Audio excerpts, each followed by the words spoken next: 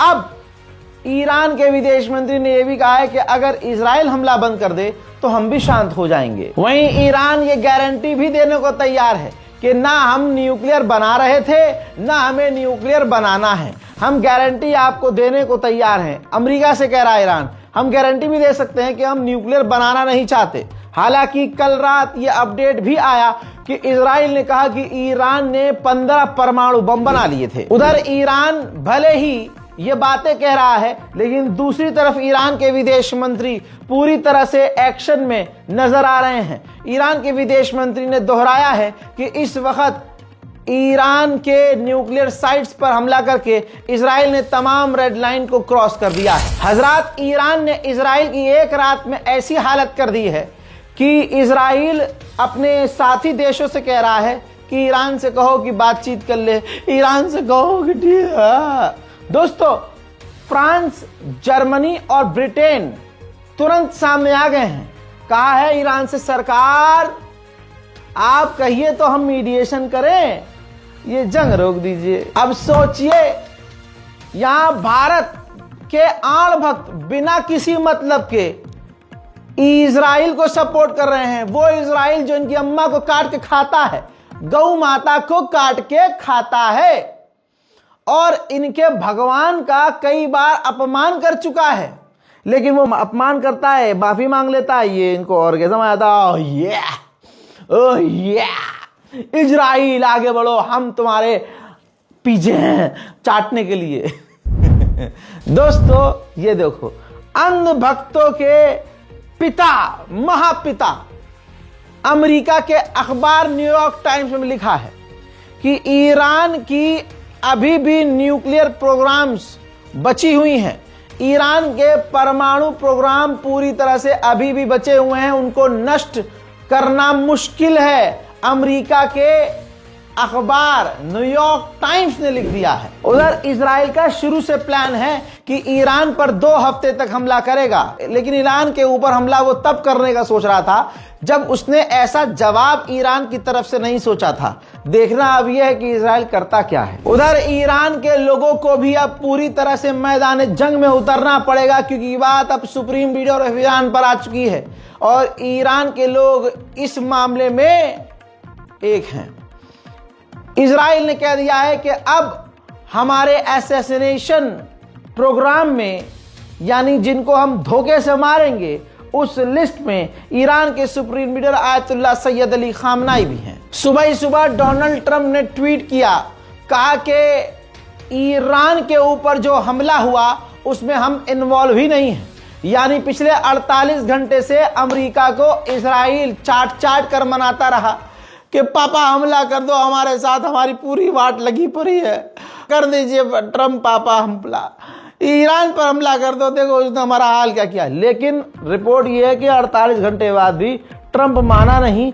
ये सुबह सुबह उल्टा पोस्ट कर दिया कि सफाई देते हुए कि भैया ईरान आपके ऊपर हमने हमला नहीं किया, ना हमारी इन्वॉल्वमेंट है, तो अगर पलटकर ईरान ने हम पर हमला किया तो हम ईरान के ऊपर खतरनाक हमला करेंगे और अमेरिका की फौज ईरान को हिलाकर रख देगी। लेकिन अभी भी मैं ये कहना चाहता हूं कि शांति के साथ बातचीत करके इजराइल और ईरान की जंग को खत्म किया जा सकता है। इजराइल के सबसे बड़े अखबार टाइम्स ऑफ इजराइल ने खुद लिख दिया है कि 48 घंटे से ज्यादा ट्रंप के आगे रिक्वेस्ट करने के बाद नेतन्याहू को ट्रंप ने साफ इनकार कर दिया है कि ईरान पर हमला करने में हम इन्वॉल्व नहीं होंगे। लेकिन यहां मैं तमाम मुसलमानों को रोक दूं, कुत्ते का पिछवाड़ा हो या बंदर का पिछवाड़ा, उन पर भरोसा कर लेना कि बंदर का पिछवाड़ा लाल नहीं हो सकता और कुत्ते की दुम सीधी हो सकती है। लेकिन यह मत मानना कि अमेरिका कभी सच बोल सकता है। अमेरिका यह धोखा भी दे सकता है, ईरान को कंफ्यूजन में भी डाल सकता है। ईरान के 9 न्यूक्लियर वैज्ञानिकों को इजराइल ने कत्ल किया, उनकी जानकारी मैं आपको दे रहा हूं। पहले हैं डॉक्टर फरीदून अब्बासी, दूसरे हैं डॉक्टर मोहम्मद मेहदी तहराची, तीसरे हैं अब्दुल हमीद, चौथे हैं अहमद रजा जुल्फर गरी, पांचवें हैं अमीर हुसैन फकीही, छठे हैं मुतालिब जादे, सातवें अली बुखोई, आठवें सईद बर्जी, नवे मसूद असगरी। ईरान को जो नुकसान हुए हैं वो भी दिखाए हैं मैंने आपको, और इजराइल को जो रात भर में ईरान ने तबाही दिखाई है वो भी मैंने आपको दिखाया है। लौट रहा हूं थोड़ी ही देर में और बड़ी जानकारी के साथ। तब तक के लिए जय हिंद। रिपोर्ट को शेयर करना मत भूलिएगा और चैनल रजा ग्राफियन स्क्रिप्ट को सब्सक्राइब कीजिएगा। जय हिंद।